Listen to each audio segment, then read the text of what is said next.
कई नदियां खतरे के निशान से ऊपर बह रही हैं। बाढ़ और बारिश की वजह से अब तक 32 लोगों की जान जा चुकी है। इस समय गुजरात में सेना, एनडीआरएफ, एसडीआरएफ के जवान लगातार रेस्क्यू ऑपरेशन में जुटे हुए हैं। उधर गुजरात के सीएम लगातार हालात पर नजर बनाए हुए हैं। गुजरात के इन 6 जिलों से आई तस्वीरों को देखिए, कैसे चारों तरफ जल प्रलय से लोग जूझ रहे हैं।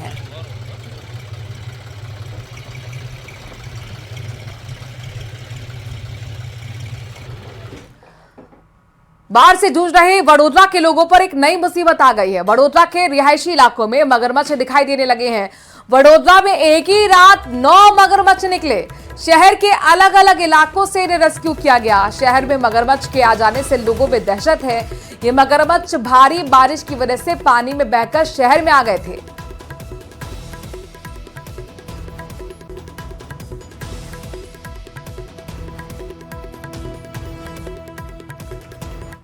भाई, भारी बारिश से गुजरात की राजधानी अहमदाबाद का भी बुरा हाल है। सड़क हो, खेत हो, घर हो, सब जगह पानी पानी भरा हुआ है।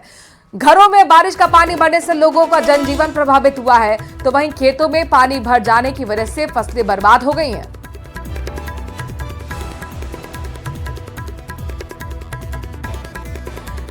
गुजरात के मुख्यमंत्री भूपेंद्र पटेल ने बाढ़ प्रभावित इलाकों का दौरा भी किया और इस दौरान उन्होंने देवभूमि द्वारका में हुई तबाही पर समीक्षा बैठक की।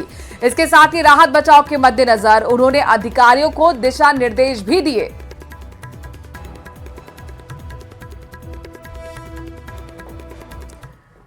गुजरात में कुदरत का कोहराम जारी है। भारी बारिश के चलते पिछले 5 दिन से लोग त्राहिमाम कर रहे हैं। शहर शहर सैलाब से मची तबाही का भयावह मंजर है। मौसम विभाग ने अगले 48 घंटे भारी बारिश का हाई अलर्ट जारी किया है।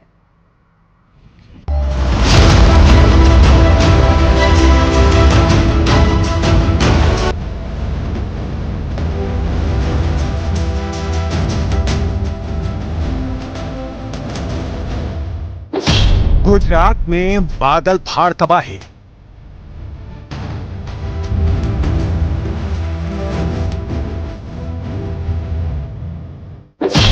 ग्यारह जिलों में सैलाब का रेड अलर्ट।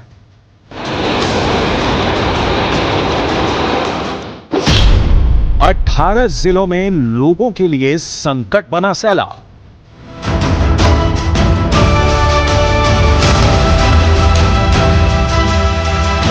गुजरात का हर जिला इन दिनों भीषण बारिश और सैलाब की चपेट में है।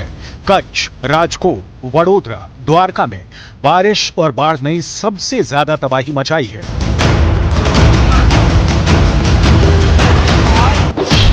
मौसम विभाग के मुताबिक गुजरात में 5 दिनों तक भारी बारिश का अलर्ट जारी किया गया है। 18 जिलों में बारिश की वजह से हालात सबसे ज्यादा खराब है, तो 11 जिलों में बारिश का रेड अलर्ट जारी किया गया है, तो 22 जिलों में येलो अलर्ट है।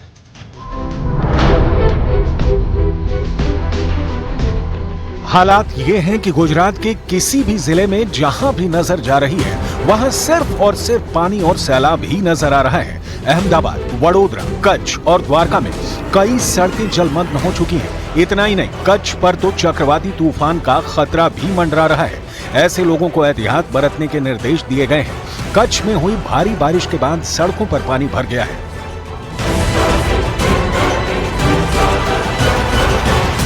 सिर्फ कच्छ ही नहीं, जामनगर में भी हालात जस के तस बने हुए हैं। भारी बारिश के बाद रंजीत सागर डैम ओवरफ्लो हो गया, जिसकी वजह से निचले इलाकों में बाढ़ का खतरा मंडरा रहा है। जामनगर के हालात को देखते हुए प्रशासन भी पूरी तरह से अलर्ट हो गया है, क्योंकि बाढ़ का पानी अब शहर में भी घुस चुका है, जिससे हालात लगातार खराब हो रहे हैं। डैम ओवरफ्लो होने और नदी में आए उफान की वजह से कई जगहों पर पानी सड़क से ऊपर बहता नजर आया। कई जगह तो पुल भी पानी में डूबे दिखाई दिए। गुजरात के पोरबंदर में भी हालात ठीक नहीं है। वहां भी नदियों में उफान की वजह से कई गांवों का संपर्क टूट गया है और पानी पुल के ऊपर से बह रहा है। और वहां सैलाब के बीच पुल पार कर रही एक कार नदी में गिर गई और इस हादसे में कार सवार समेत 3 लोगों की मौत हो गई। अब आपको गिर सोमनाथ की तस्वीर दिखाते हैं। भारी बारिश के बाद वहां शिंगोड़ा नदी उफान पर है। शिंगोड़ा डैम का गेट खुलने के बाद नदी खतरे के निशान को पार कर गई है, जिसके बाद नदी के किनारे बसे कई गांव बाढ़ की चपेट में आ गए। नदी के रौद्र रूप को देखकर वहां के लोग डरे सहमे हुए हैं। गुजरात के अलग अलग इलाकों में बाढ़ के हालात को देखते हुए एयरफोर्स ने मोर्चा संभाल लिया है। बाढ़ प्रभावित लोगों तक हर संभव मदद पहुंचाने की कोशिश की जा रही है। लोगों को खाने के पैकेट पहुंचाए जा रहे हैं। वहीं हेलीकॉप्टर की मदद से बाढ़ प्रभावितों को रेस्क्यू भी किया जा रहा है।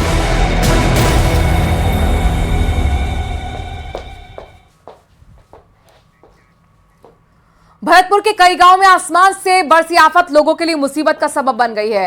गांव की सड़कें जलमग्न हो गई हैं, घरों में पानी भरा हुआ है। बारिश के चलते कई घरों में दरार आ चुकी है। कई लोग तो गांव छोड़ने के लिए मजबूर हो गए हैं। जो लोग यहां पर रह रहे हैं उन्हें हमेशा हादसे का डर सताता रहता है।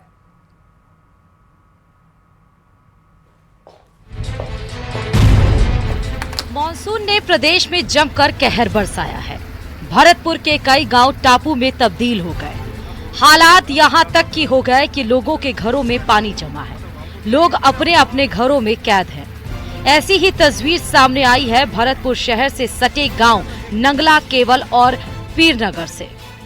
दोनों गांव चारों तरफ से पानी से घिर गए हैं। यहां बाढ़ जैसे हालात बन गए हैं। ग्रामीणों का आरोप है कि इस पानी की निकासी के लिए जिला प्रशासन ने जबरदस्ती सड़क को काटकर गांव केवल और पीरनगर की ओर पानी छोड़ दिया। ग्रामीणों ने काफी रोकने की कोशिश की तो उन्हें डराया गया। विरोध करेंगे तो गिरफ्तार कर लिया जाएगा। पीरनगर और मतलब ये केवल नगर दोनों की पोजीशन इतनी खराब है कि न तो रहने को जगह न बैठने को जगह। कई मकान दरार दे चुके हैं। पीछे से गांव का पानी आ रहा है साहब, कम से कम नहीं तो त्योंगा है, 4-5 गाँव, जगीना है, भवनपुरा है, जिरौली है, बराखुर है, मिड़रपुर है। 5-7 गाँव को लोन आ रहा है। सब गाँवों को पानी आ रहा है इनको। दोनों गांव के किसानों की हजारों बीघा फसल जलमग्न हो गई। साथ ही गांवों में पानी भर गया है, जिससे सैकड़ों लोग संकट में हैं। हालात ये हैं कि रोजाना की जरूरी चीजों के लिए भी लोगों को इस पानी में से ही होकर निकलना पड़ रहा है। करीब 15 दिन से पानी जमा होने के कारण 50 से अधिक मकानों में दरारें आ गई हैं। इन घरों में रहने वाले लोगों को इस बात का हर वक्त डर हमेशा सताता रहता है कि ना जाने कब उनके आशियाने उनके कब्रगाह बन जाएं। वहीं इस गंदे पानी में जहरीले जीव उनके घरों में घुस रहे हैं, जिनके डर से कई लोग पलायन कर चुके हैं। और ये पानी प्रशासन ने जबरदस्ती हमारे मना करने के बावजूद जबरदस्ती पीरनगर नगर केवल काट दिया है। इससे करीब 20 मकान पानी से भराव के कारण पलायन कर चुके हैं। आज ये समस्या है करीब अपन नगला केवल और पीरनगर की माने 150 मकानों में दरार आ चुकी है। 4-5 मकान गरीब मेहतर में और जाटों के गिर भी चुके हैं। कुदरत की मार झेल रहे ग्रामीणों की मांग है कि प्रशासन जल्द से जल्द उनकी तरफ ध्यान दे, ताकि आसमान से बरसी आफत से उन्हें राहत मिल सके। भरतपुर से न्यूज़ 18 के लिए दीपक पुरी की रिपोर्ट।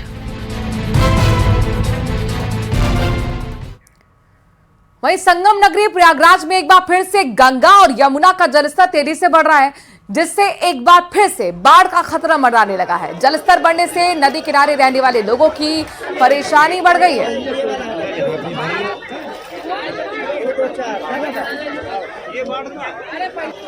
संगम नगरी प्रयागराज में एक बार फिर से गंगा और यमुना नदियों का जलस्तर बढ़ रहा है और अगस्त के महीने में ये दूसरी बार है जबकि गंगा और यमुना नदियों का जलस्तर बढ़ा है। जिस तरह से बांधों से लगातार पानी छोड़ा जा रहा है, उसको लेकर गंगा और यमुना दोनों नदियां उफान पर हैं। हालांकि दोनों नदियों का जो जलस्तर है वो डेंजर लेवल से काफी नीचे है, करीब 3 से 4 मीटर नीचे अभी दोनों नदियां भर रही हैं। लेकिन एक बार फिर से आप देखिए कि किस तरह से रामघाट के पास यहाँ पर जो संगम का स्थल है वो यहाँ पर सिमट कर आ गया है और ये गंगा नदी का जो पानी है और वो सीधे तौर पर हनुमान मंदिर के करीब तक पहुंच गया है और जो सड़कें हैं वो पूरी तरह से जलमग्न हो गई हैं। नावें सभी किनारे पर लगा दी गई हैं, अलर्ट जारी किया गया है और बाढ़ नियंत्रण कंट्रोल रूम से 24 घंटे इस पर नजर रखी जा रही है और इसके साथ ही साथ घाटों पर जल पुलिस को तैनात किया गया है, गोताखोर तैनात किए गए ताकि किसी तरह का कोई हादसा न हो।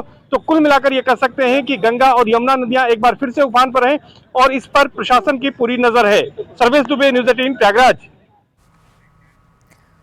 उधर पड़ोसी देश बांग्लादेश में भी बाढ़ ने कोहराम मचाया हुआ है। बताया जा रहा है कि बीते 34 सालों में ये सबसे भयंकर बाढ़ है। जानकारी के मुताबिक इस बाढ़ की चपेट में आकर 52 लोगों की मौत हो गई है, तो वहीं लाखों लोग बेघर हो गए हैं, जिनमें सबसे ज्यादा बच्चे इस बाढ़ की विभीषिका झेल रहे हैं। बांग्लादेश की सभी प्रमुख नदियां उफान पर हैं। चटगांव और सिलहट डिवीजन में उफनती नदियों के बढ़ते पानी की वजह से घर, सड़कें और खेत जलमग्न हो गए हैं। यही वजह है कि 5 लाख लोग ऊंची जगह पर पनाह लिए हुए हैं।